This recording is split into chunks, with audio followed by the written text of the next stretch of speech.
Hi, and welcome to Infertility Unfiltered, where fertility warriors and experts are joining forces to provide you with tips, information, tricks, inspiration, and a whole lot more to allow you to take back control of your fertility journey and get your baby on board. Hi, I'm Jennifer Robertson, and today we are lucky enough to be joined by Joey Coppedge. Now, Joey is a fertility nutritionist and habit coach focusing on preconception and prenatal nutrition. From planning to egg freezing to IVF, reprogramming diet and lifestyle behaviors reduces your risk of adverse outcomes and improves fertility. Joey is well versed in the psychology of behavior change and uses proven strategies to reprogram your automatic unwelcome tendencies into deliberate healthy behaviors and habits that last a lifetime. Now, today we are going to be talking about the most common mistakes that people struggling with infertility make when it comes to their nutrition. And if you stick around to the end, Joey's going to tell you how you can get your hands on a free copy of his grocery guide and meal builder. So thank you so much for joining us, Joey Coppedge. Thank you, Jennifer. I couldn't have said it better myself. What a great intro. I'm getting very good at it. Now, before we dive into the most common mistakes that people make, do you just want to tell us a little bit about yourself and how you got into be a fertility nutritionist? Yeah, of course. So my background is in wellness. I've been in the industry for under a decade now. I used to work in fitness. I started. I was trained in nutrition, and then I kind of segued into only nutrition. The way I got into this very specific niche of working with fertility clients is there was a while there where I had a handful of clients who were either trying to get pregnant or having a hard time getting pregnant, or had gotten pregnant. And I realized that, even though my training in nutrition had touched on that topic, it was only a touch. And I wanted to dive in instead. So I dove in, learned as much as I possibly could, not only about eating for fertility, but also eating for pregnancy and just about the female reproductive system a lot more than I ever thought I would know. So that's how I got into it. And from there, I just kind of stuck with it. I guess from a marketing standpoint, it's good to have a very narrow niche. And as a future daddy-to-be myself, I really felt passionately about sticking with this one area so I could stay interested and keep my feelers out and create relationships with doctors and stuff around town. Absolutely. I love it. And it's such an important part. And it is such a growing field as well in terms of fertility, because the amount of people who are struggling with fertility issues and just going straight to IVF, I think diet has got a huge thing to do with that as well. Now, what we're going to talk about today is the most common mistakes that people who are struggling with infertility make when they're trying to conceive. So do you just want to take us down the path of that? Yeah. So I could talk about this all day long, and just because there are so many options, excuse me. But to narrow it down, the two main threats to fertility, to your egg quality, to ovulation, are chronic inflammation and hormonal disruptions. And those two things, inflammation and hormones, they all have lots of different arms, lots of different branches, lots of different causes that always end up leading to kind of the same things. And because of that, they kind of cause each other and they kind of go back and forth. So for example, like if you have PCOS, it's very likely that you're also insulin resistant. And if you have insulin resistance, it's very likely that you might have higher blood pressure. And these things all kind of go back and forth. So the look that we see here is that they can all kind of be, the common mistakes can all end up in the same bucket as well. The first one that I'll talk about is just being sort of narrow-minded, or maybe overly excited is a better way to put it, overly excited about one fix or solution. We were talking earlier about pineapple. If you open up your laptop and you say, how can I get my PCOS to be in a more manageable place? and somebody on Facebook or some article says something about pineapple and the micronutrients that are in that. What typically happens is we get really excited about that. And we say, there's my answer. I'm going to run with it. For the next month, I'm going to eat pineapple for breakfast, lunch, and dinner. I'm going to drink pineapple juice. When I go out with my friends, I'm going to have pineapple margaritas.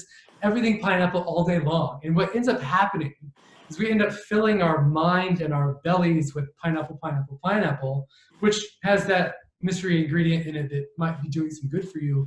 But as we fill ourselves up with that one ingredient, we completely ignore the hundreds of other macro and micronutrients that it takes to orchestrate this ballet that is ovulation and fertility. And you're right, we do that. We get down the Google rabbit hole and we just look for one solution because, do you think that it's because, we just want that one magic ingredient? Because looking at the whole, like the whole diet as in its entirety is such a big task as well. Mm-hmm. Is that why we focus on just one thing? I think the reason that we focus on just one thing is not only because it's easier. I think it's also because we discount the amount of influence that the rest of the pieces of our life have on our life. For example, if my New Year's resolution is to lose weight, and I know that it takes A, B, C, D, and E to lose weight, I can be really excited about that, do some research, go on a Google rabbit hole. I could be super motivated, have as much great intentions as possible. But what typically happens when we get excited about making change, behavior change, is that we ignore all of the things that have to typically occur in our everyday life that these new tasks will take the place of. And for the first few weeks, you might be really excited. You might really be going to the gym or whatever it is.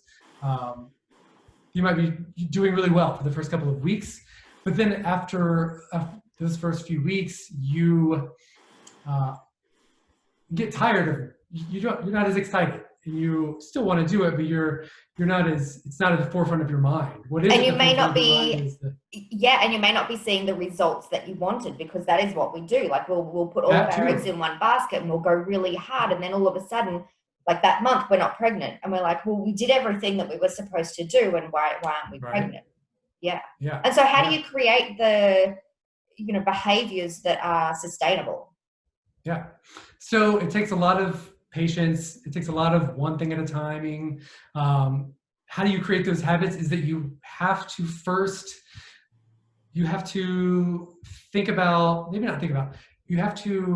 identify and recognize all of the habits that you already have in place, because the habits that you already have in place are like trees in your yard or plants in your yard that already have deep root systems.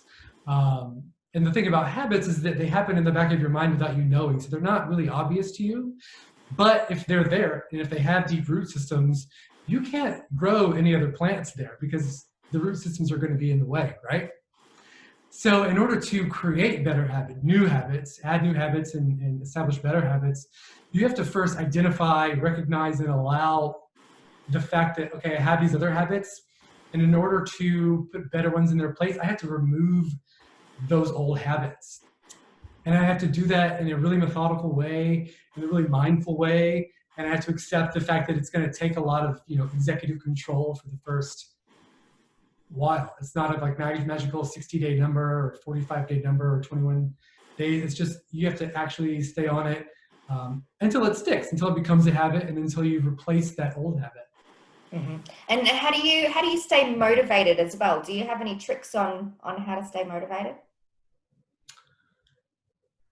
So my theory is that the motivation is not anybody's problem, because we're all motivated. The word motive in its smallest form is reason. The word motive comes from the word reason. So we all have our reasons. We are all motivated. The problem is not motivation. The problem is habits. So it kind of goes back to what we were just talking about. The reason we stop feeling motivated is because our life that's already full of pulls and urges and cravings doesn't stop just because we want to do something different. All of those cues and cravings are still there, they're still pulling at us, and unconsciously we're going in that direction. So, you know, the magical solution really is to just identify the habit and create, you know, a system for yourself that you can replace them with. Okay. And so for the woman who is feeling overwhelmed and who is Googling the best thing to eat, who is eating the pineapple, who is doing all of that sort of stuff, when she comes to you, what's the first thing that you advise her or that you say to her? Yeah. Well, she's probably going to first say to me, listen, I don't have time to do anything I don't have time. It's, you know, the clock is ticking. I hear that all the time. So I'm willing to do whatever you want. That's the number one thing I always hear. I'm willing to do whatever you want. And so, you know, from a coach's standpoint, that's actually pretty nice because you don't have to twist anybody's arm, right? But the first task that I kind of undertake is trying to discover what's she already good at.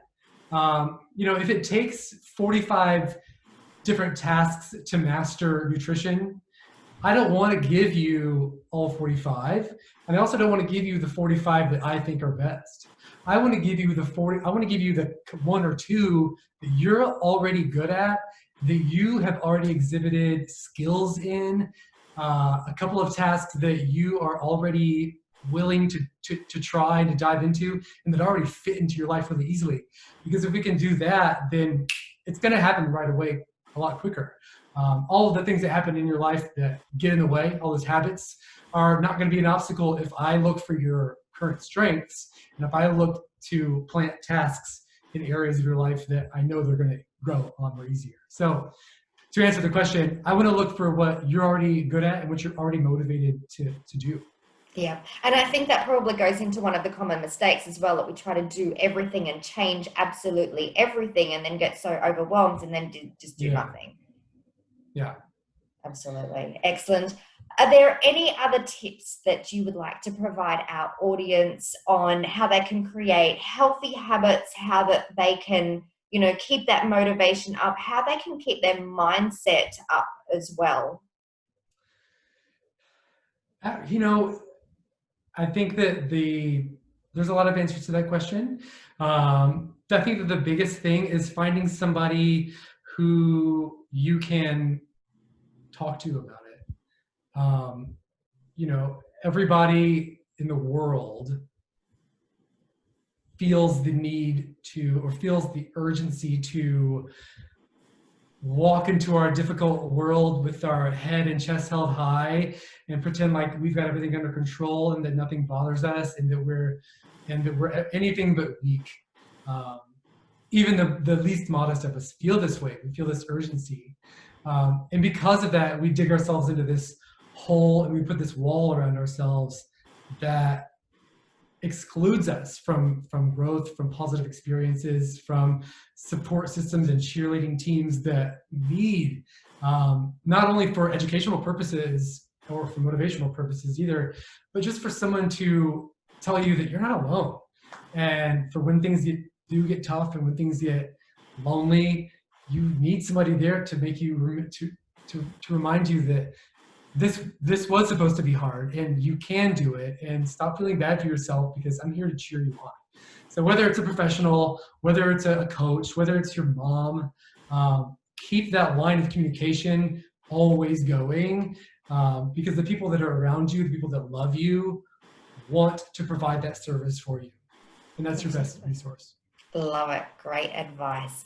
Now, how can people get their hands on your free copy of your grocery guide and meal builder? And how can they get in contact with you after this? Because as you said, it is really important to have someone there for you, and that's what you provide.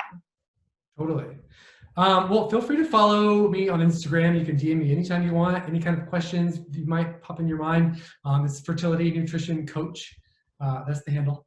I'm going to give you a website to go to. This is one of my free resources for a free free grocery guide and meal builder.